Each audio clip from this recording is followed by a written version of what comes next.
In this video, we're going to take a look at how to use the point of sale register apply default settings within the Cloud Retailer point of sale software. So we are logged into the back office manager part of Cloud Retailer. First step in the procedure is to assign a default register.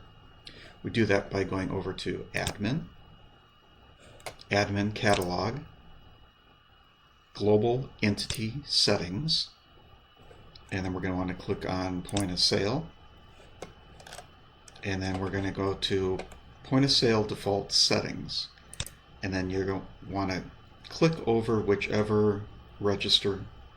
You can see by the different names of the registers here is going to be your master or your main point of sale for all the settings.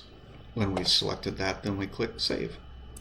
Obviously the name of your registers is going to be different than what you see in this demo, but look ahead of time and figure out which one you want to have as kind of the main register. Note the name and then select it and hit save.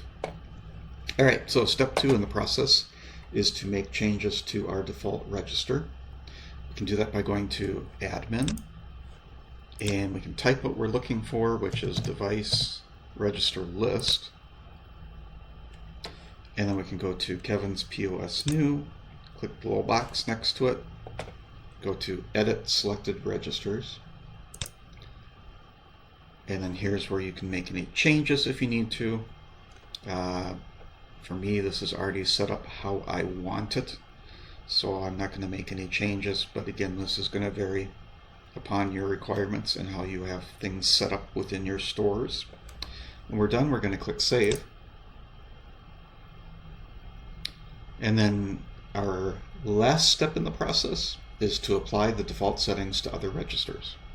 So we want to go back to Admin, back to our device register list,